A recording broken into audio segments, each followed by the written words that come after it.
Bonjour Madame Katabi, bienvenue dans ce Panda Live. Bonjour. Bonjour également et bienvenue à tous les internautes qui nous suivent en direct sur Facebook. Alors quelques mots sur le Panda Live. Donc le principe est assez simple. Il s'agit d'une interview d'une vingtaine de minutes qui vise à mettre la lumière sur les programmes, les propositions d'écolo en matière de protection de la nature et de lutte contre le changement climatique. Donc on ne va pas organiser un débat, on n'a pas le temps pour ça. Ça va prendre vraiment la forme dans l'interview. On terminera l'interview en donnant la parole à un jeune qui s'appelle Chahine et qui viendra vous poser plutôt une question qu'il a apportée aujourd'hui. Voilà, donc on peut commencer. On y va pour donc 20 minutes de Panda Live. Très bien. Donc première question, vous avez certainement vu notre rapport Planète Vivante qui montre qu'au cours des 40 dernières années, on a perdu 60% des populations animales. Alors ce ne sont pas juste des chiffres, ce sont des espèces comme le tigre, le rhinocéros ou l'éléphant qui sont en train de disparaître sous nos yeux. C'est un peu un scénario catastrophe qui est en train de se dérouler. Et donc on a une question un petit peu de type futuriste, enfin de type fiction, qui serait de dire, voilà, si le 26 mai, vous gagnez les élections au niveau belge, mais aussi au niveau international et que vous vous retrouvez à la tête de la gouvernance mondiale, qu'est-ce que vous feriez de 24 heures qui vous seraient données pour sauver la nature et protéger le climat? Alors, je pense que les mobilisations climat qu'on connaît en Belgique, mais à l'échelle européenne et mondiale, mettent en avant des mesures à prendre, que ce soit en termes de mobilité, d'énergie, etc. Moi, je voudrais mettre le focus sur quelque chose d'autre, parce que je trouve que dans le débat actuel, même si l'ensemble des partis disent qu'ils sont conscients et qu'ils ont des mesures, on passe à côté de quelque chose, me semble-t-il, de fondamental. Et donc, l'occasion qui me serait donnée en 24 heures, je l'utiliserai à travailler à revoir le modèle économique qu'on enseigne, par exemple, dans nos universités. Parce que ce que vous évoquez répond en fait à une nécessité qui est induite par un modèle économique qui a laissé penser qu'on pouvait produire à tout va, extraire à tout va, sans tenir compte des limites de la planète, mais des limites des individus aussi. Et donc je pense qu'un élément qui est absent du débat aujourd'hui, qui me semble fondamental, c'est de dire à nos universités qu'il faut changer le système, mais pour ça, il faut changer aussi l'univers symbolique, le mental dans lequel les gens s'inscrivent.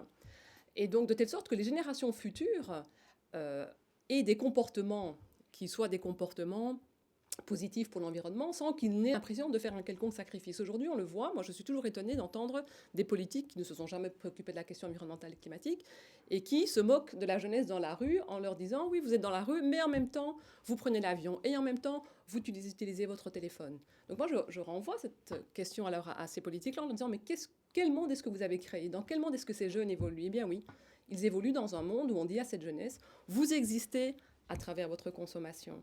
Si aujourd'hui vous voulez parler avec le monde, il faut utiliser un smartphone. Donc tant que le politique n'offre pas une autre perspective sociétale, on ne pourra pas changer. Donc là, je pense qu'il faut prendre ce débat-là aussi à bras-le-corps.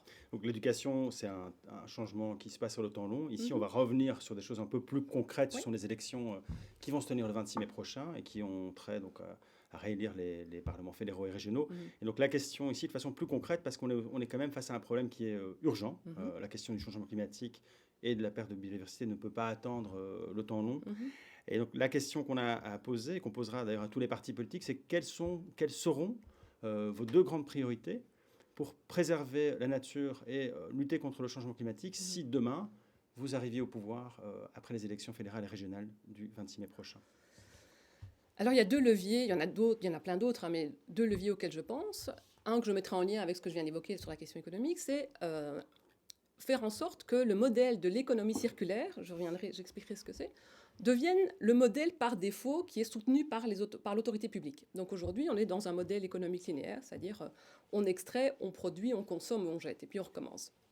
Alors, outre, on sait tout ce que ça a comme coût environnemental, il y a aussi une conception qui fait qu'à un moment donné, voilà, je l'ai dit tout à l'heure, les ressources de la planète ne sont pas, sont limitées, donc il faut tenir compte de ça aussi. Donc l'idée de l'économie circulaire, c'est une économie qui mise sur le recyclage d'une part, mais aussi sur la capacité d'utiliser et d'avoir un usage d'un produit qui n'est pas limité à 1 an, à 2 ans ou à 3 ans, de telle sorte qu'il faille de nouveau consommer. Et donc, en tout cas, une de mes priorités sera de dire que les aides publiques en matière, notamment pour la région bruxelloise, j'y pense spécifiquement parce que je travaille dessus pour le moment, c'est de dire que les aides publiques, par exemple régionales à Bruxelles, en matière économique, seront orientées vers le développement de l'économie circulaire. Et donc l'économie traditionnelle telle qu'on la connaît sera encore un financement de niche pour qu'on puisse faire en sorte que cette économie-là s'éteigne, mais il faut aujourd'hui réorienter du point de vue public tous les financements vers cette alternative qu'est l'économie circulaire. Vous avez une deuxième priorité que vous mettriez sur la table si... La question de la mobilité. Alors la question de la mobilité, elle touche à deux éléments. Elle touche à la question de la santé. Et elle touche aussi à la question de la congestion automobile dans les villes et qui rend ces villes totalement, pas seulement irrespirables, mais aussi des villes qui ne sont plus des villes favorables à la construction de liens sociaux, etc. Et donc, la question de la mobilité, c'est d'abord un réinvestissement massif dans la mobilité publique. Dans le programme, on a mis 7 milliards de réinvestissement. Je vais faire le lien avec une actualité, l'actualité des Gilets jaunes. En France, en Belgique, on a vu cette mobilisation qui s'est mise en place à partir de la question de la taxe des accises sur le diesel. Alors, au nom d'un objectif qui est celui auquel on peut évidemment tous souscrire, on augmente les accises du diesel, alors qu'en même temps, on a des investis dans le service public et dans la SNCB. Et donc, les gens, légitimement, se plaignent de ce que la taxation environnementale grève leur budget, de 1, et en plus pèse sur les épaules de toujours les mêmes. Donc, la question de la mobilité, c'est un réinvestissement dans le financement dans la SNCB, dans la mobilité en général, que ce soit le TEC, la STIB, mais c'est aussi la question de la fiscalité.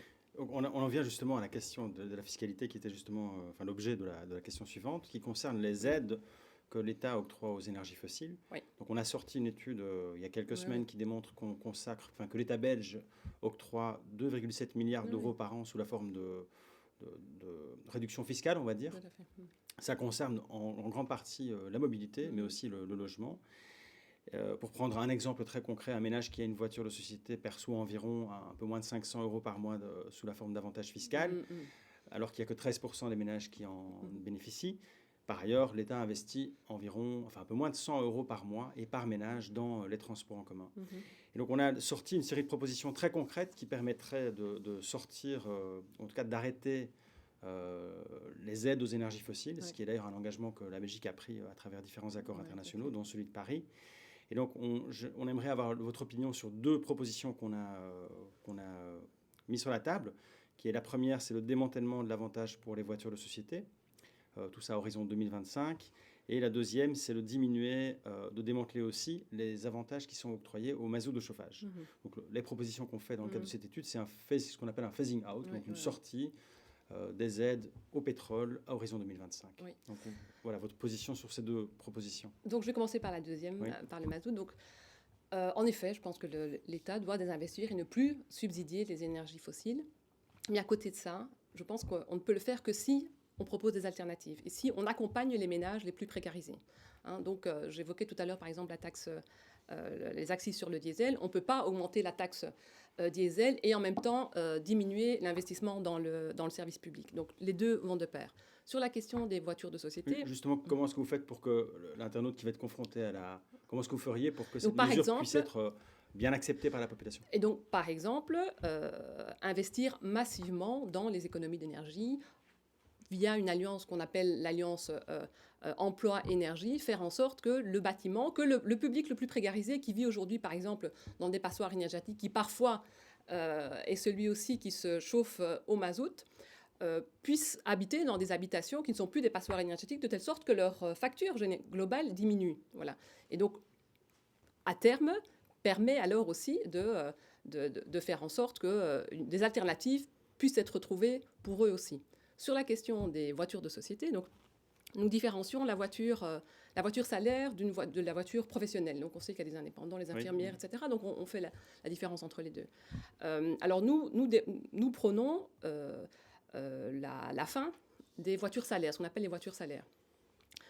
Vous l'avez évoqué vous-même. D'abord, c'est un avantage qui est injuste fiscalement, Mhm. puisqu'on sait que c'est un avantage qui ne touche qu'un public très minime, alors que nous subissons tous les effets de la congestion et aussi de la pollution. Et donc l'idée est de transformer la voiture salaire en un budget mobilité, de telle sorte qu'il puisse être offert à tout le monde.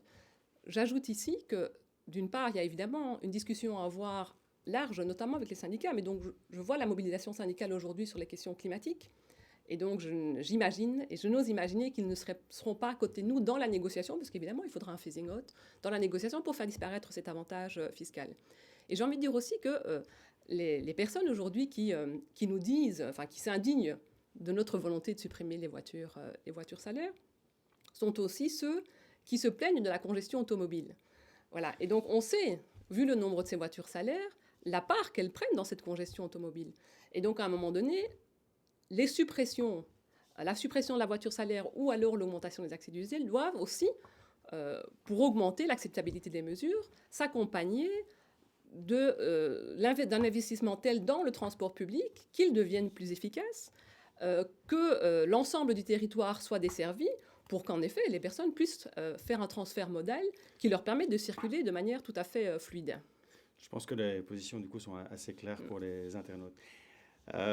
Autre sujet, mais d'importance aussi, qui touche vraiment le quotidien des gens aussi, c'est l'alimentation et l'agriculture. Oui. Ben, vous le savez, on a un modèle agricole qui aujourd'hui repose sur l'utilisation de produits comme les pesticides, les engrais, les herbicides, qui ont des impacts dévastateurs sur la nature. On a des pertes très très importantes, notamment des populations d'oiseaux dans les milieux agricoles, qui mettent aussi en danger la santé des agriculteurs, des consommateurs, qui détruit les emplois. On a perdu 62% des emplois dans le monde agricole depuis les années 1980, qui est responsable de 10% des émissions de gaz à effet de serre en Belgique. Et enfin, c'est un système qui aujourd'hui ne tient que grâce aux subsides de la politique agricole commune, sans quoi il tomberait en faillite. Et donc une question qui est importante pour nous, c'est de savoir quelles sont les deux propositions concrètes des partis politiques pour remédier à ces problèmes. Alors là, sans doute la première que je mettrai sur la table, puisqu'elle est d'actualité, c'est de redéfinir les priorités et l'orientation du financement de la PAC. Voilà, on sait la responsabilité qu'a aussi cette politique agricole commune dans le développement de cette agriculture industrielle. Et donc ici, on a une opportunité, c'est pas tous les jours, c'est tous les 5 ans, de réorienter les aides de la PAC vers une agriculture, la bioagriculture. Ce serait la première priorité. Et la deuxième que je mettrai en avant, c'est la dégressivité de la TVA jusqu'à arriver à 0% pour les produits locaux et bio. De telle sorte que ces produits non transformés deviennent plus avantageux à la consommation que les autres produits. Et donc c'est aussi inciter et favoriser la demande, j'ai envie de dire, susciter une demande pour qu'alors le secteur agricole suive aussi, parce qu'on sait quand même que ça reste un marché, suive aussi dans sa transformation pour pouvoir répondre à cette demande. C'est une manière pour nous aussi de réorienter les choix qui sont faits en matière d'agriculture. Justement, donc, comme on parle aussi à côté de l'agriculture, il y a l'alimentation, donc les choix des consommateurs. On a sorti une autre étude qui tend à montrer les impacts qu'a la consommation des Belges sur la déforestation qu'on appelle importée. Donc c'est la déforestation qu'on crée notamment dans les pays où les forêts tropicales sont très menacées. Ce qu'on a pu montrer, c'est que nos importations de soja, d'huile de palme et de cacao monopolisent une surface qui est équivalente à 1,5 fois la superficie de la Belgique, dans des pays où il y a une déforestation qui touche des forêts tropicales primaires, comme l'Indonésie, le Brésil ou la Côte d'Ivoire.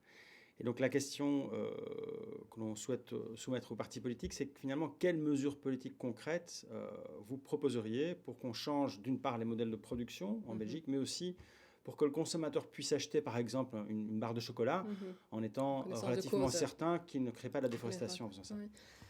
La fin de votre intervention, j'y pensais pendant que vous parliez, je pense que la première chose à faire, c'est l'information. C'est vrai que quand on parle de déforestation, on pense tous aux forêts tropicales sans imaginer la responsabilité que nous avons en Europe et singulièrement en Belgique. Vous avez donné les chiffres. Donc je pense qu'il y a une information, une traçabilité des produits à mettre en avant de telle sorte que le consommateur puisse faire des choix en conscience. Ça, c'est sans doute la première chose à faire. Il y a aussi à l'échelle européenne sans doute une législation à prendre commune qui nous engagerait à être encore plus strict sur la labellisation des bois. Des bois d'abord qu'on utilise ici pour nos meubles, etc. Ou même, c'est aussi les produits qu'on utilise dans le textile, etc. Et donc, se redonner des normes à l'échelle européenne en matière de traçabilité et d'engagement de contrôle. Et puis, il y a aussi la question des entreprises, qui là reste totalement impensée. Il y a sans doute une négociation, une discussion à avoir avec eux pour qu'eux aussi s'engagent. Je pense notamment au cacao, parce que vous l'évoquiez. Lorsqu'on mange aujourd'hui une praline, on n'imagine pas le coût social, le coût environnemental, mais le coût social aussi qu'il y a derrière. Et donc, il y a sans doute aussi des chartes à travailler, à mettre en avant pour que les entreprises, elles aussi, s'engagent à être dans le fair trade, du point de vue aussi de la déforestation. Pardon. D'accord. Une question maintenant qu'on appelle retour vers le futur. Et la question, c'est de savoir, si on se projette dans 30 ans, qu'est-ce qu'on dira, qu'est-ce que vous aimeriez ou qu'on dise de votre parti et de vous sur la contribution, par exemple, d'Ecolo à la lutte contre le changement climatique ou la protection de la nature. Parce qu'on entend évidemment beaucoup de discours qui tendent à rassurer, à dire aux gens qu'on va dans la bonne direction, mais nous, on ne peut que constater année après année que, en fait, malgré les discours, malgré les accords internationaux, les chiffres montrent que la courbe descend pour la biodiversité de façon assez continue et de façon finalement assez inquiétante. Et on a envie de dire que quelque part la nature, elle ne peut pas être dupée par les discours. In fine, quand on compte le nombre de tigres, on ne sait pas faire d'autre chose. Oui, tout à fait. Et donc là, d'où la question, qu'est-ce que vous aimeriez qu'on dise de votre parti, de vous, dans 30 ans, en 2050, quand on pourra tirer un bilan de la façon dont on a géré cette crise écologique? Je vais faire un lien avec la première question sur pendant 24 heures, je suis... que Ecolo aura participé à ce qu'enfin on sorte des rustines et à ce qu'on ait réellement remis en question un modèle qui a épuisé nos ressources mais qui a épuisé des individus aussi. Donc on aura réussi à sensibiliser les individus de telle sorte qu'on soit vraiment dans un autre monde. Et c'est-à-dire qu'on aura remis au centre de nos projets l'individu, de telle sorte qu'ils n'imaginent pas qu'ils doivent exister à travers juste sa consommation ou sa production, qu'on a réussi à faire développer et à faire s'épanouir les individus dans d'autres sphères que celles de leur travail, en harmonie et en symbiose avec la nature. L'enjeu, il est là. Il est aussi, au-delà des mesures qui sont prises, il y a aussi un enjeu culturel et donc qui permet de répondre alors radicalement à la préoccupation environnementale. Et donc, si cet objectif-là est atteint, alors le reste suivra et on cessera de dire que cela coûte aux gens de vivre dans un monde où on mange mieux, où on circule mieux et où on respire mieux. C'est bien noté. Je pense que les internautes, et en particulier le jeune que nous accueillons aujourd'hui, donc Chahine, j'invite Chahine à nous rejoindre ici à la table d'interview. En fait, on a voulu donner évidemment une place particulière aux jeunes lors de ces interviews, pour plusieurs raisons, parce que c'est un défi qui est assez long, dont on pourra tirer les leçons dans 30 ans. Et donc, ce sont des jeunes comme vous, Chahine, qui pourront tirer ce bilan-là aussi. Évidemment, la mobilisation autour des enjeux climatiques nous a poussé aussi à prendre en compte ou à amener la parole des jeunes à cette table. Et donc, Chahine, j'aimerais vous demander, d'abord, qu'est-ce qui vous pousse à être ici autour de la table et quelle est la question que vous aimeriez poser à Madame Kadabi? En fait, ça fait depuis plusieurs années qu'on entend tous parler de la mobilisation des jeunes dans le monde. Et je n'étais pas vraiment intéressé par cette question il y a moins d'une année. Et depuis une intervention du WWF dans mon école, où on représentait des pays et on devait donc trouver un compromis pour le climat, eh bien on a trouvé que c'était beaucoup plus difficile que ça, de devoir négocier en tant que pays, parce que souvent, ce n'est pas vraiment un concept très simple. Et je trouve que si ce n'est pas moi qui bouge, si ce n'est pas moi qui fais un effort, pour la première fois, je vivrai moins bien que mes parents. Et peut-être que mes enfants ne connaîtront pas ce qu'aujourd'hui je connais, comme la neige, le bon climat et un environnement sain pour eux. Et ma question est, est-ce que est-il judicieux de voir, par exemple, aux États-Unis et ici à l'Union européenne, existent des banques de compensation.